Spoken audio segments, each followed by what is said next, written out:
Poland at Wembley, I think, They that were, day, weren't they? yes. You might have been listening to it on the radio. Yes, possibly. And a man got in very flustered, presumably. Very flustered. He'd run some distance and very fast, so he would have drawn attention to himself. About 5:20 to 5:30 on Saturday, March the 27th. Thank you. 0500 600 600. That's live to detectives here in the studio, and it's a free call. And there are more detectives waiting on 0171 321 9640. That's 0171 321 9640. One of the most disturbing series of rapes we've ever shown resulted in the conviction last week of Keith Anthony Samuels. He'd attacked 7 women in Northampton, Milton Keynes, Leamington Spa and Reading between 1984 and 1990. Some of the time I was wondering if he'd killed my son. I thought he was going to kill me. Part of the way through, hoped that he would. I was angry with myself because I couldn't move, couldn't defend myself. Detective Superintendent Chris Cross said Crimewatch played a part in prioritising Keith Samuels for police attention, and he offers many, many thanks to all those who called in.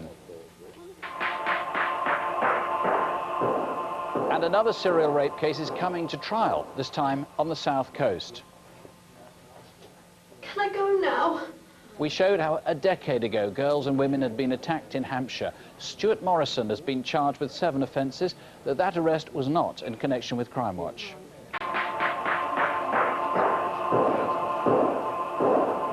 Now a subject we don't cover very often, football hooliganism. Over the years, England's reputation has been dragged through the mud, and there are still ugly scenes of assault at domestic matches, some quite dangerous. Take a look at these images from the game between Manchester City and Millwall in early February. We want to identify 7 faces in particular. Generally, matches are widely covered by broadcasters and monitored by security cameras. But on this occasion, as luck would have it, there was also a police video training team in the ground. Please call if you recognise any of these men, 0500 600 600, or you can call the incident room on 0161 856 4400. That's Manchester, 856 4400. There could be £5,000 for you if you can name this man.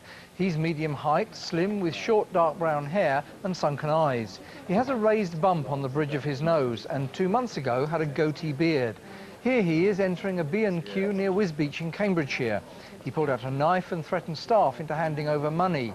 He may have got rid of that jacket. In fact, this could be it. It was found dumped not far away. If you think you recognise him, 0500 600 600 or 01603 768 769. That's Norwich, 768 769. We've had an astonishing response on the Brixton nail bomb attack. We've learned that great samples of nails and sometimes great boxes are available at several stores, some of which have CCTV cameras in them. We've learned that in building sites often all the nails are kept together, so maybe somebody who did this is involved with a building site. And there's an extraordinary call here, someone saying that they saw people acting very suspiciously indeed, and we'll tell you a little more about that once we've cleared that later on. We told you a short while ago how a man has been charged with a series of rapes in the south of England 10 years ago. Well, now we move along the Hampshire coast to the city of Southampton. Last month, a woman was beaten unconscious by a rapist, a young man who seems to be not only violent, but experienced at these things. In fact, he's now been linked to 2 other rapes, the first of which occurred 2 years ago. So our reconstruction starts in February 1997.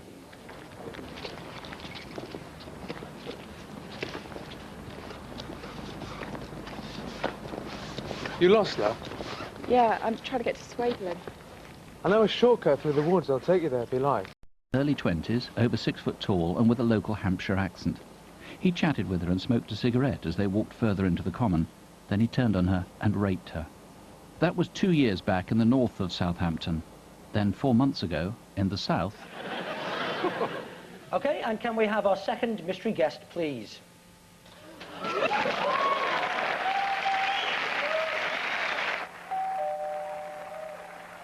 Mark! Mark!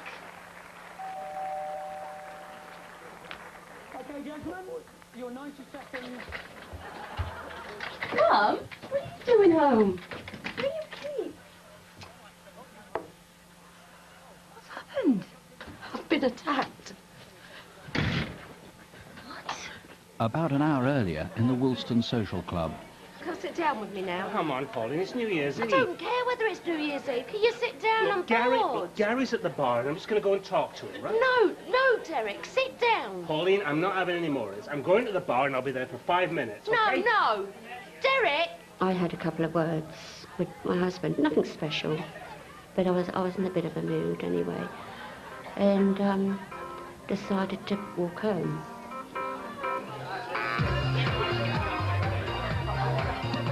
Right, we have 2 hours to the countdown. If you've got any requests or dedications, bring them on in. I found I was walking quite quickly because obviously, although it's never ever scared me to walk up anywhere, I just thought the sooner I got home, the sooner I could be indoors with the children. Excuse me, love. Excuse me. Got a bit of trouble with my car. Is there a garage near here? Yes, lovely. If you go down the Archery Road and you do a left onto Western Lane, go up to the top there and do a right on Portsmouth Road, you should find one along there. Right. Cheers, love. It was a white car. Maybe it was his.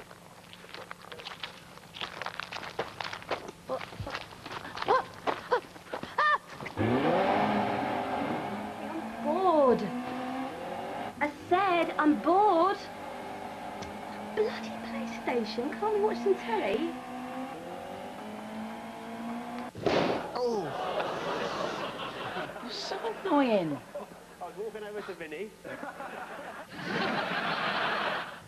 You won't recognise me, will you? No. No, I said, of course I won't, because I wear glasses, but I only wear reading glasses. You won't, will you? With that, he was quite happy. He sounded a local lad. He was a young lad, actually. And the awful part of it, even now, he's young enough to be my son. Who went out on his own in a red check shirt around 10 p.m. on New Year's Eve in Southampton? He had high cheekbones and short, mousy brown hair. He was aged about 24 and around 6'2". 3 months later, a bus to Ocean Village. Come on, run!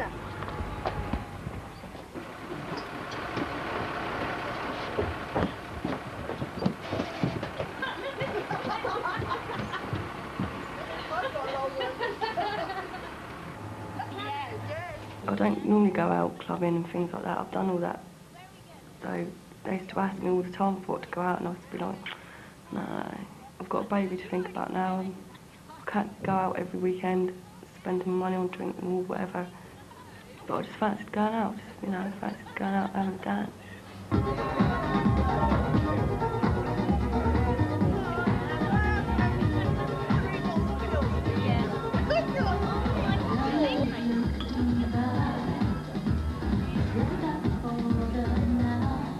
I just thought, it's not me.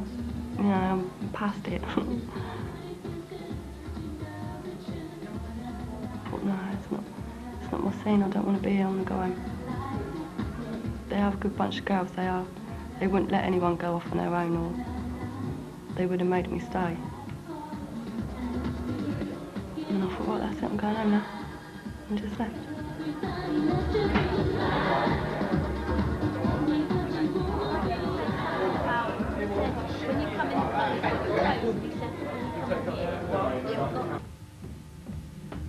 I was wondering whether to go over and phone a taxi or walk around the corner and just flag one down.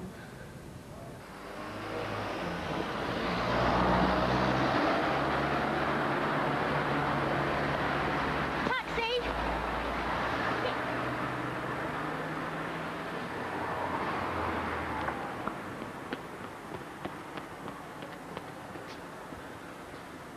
Are you a taxi? Yeah, love, jump in. To Weston, please. I always sit in the front seat. If I could see anything going wrong, I can quickly get out or stop the car or do anything.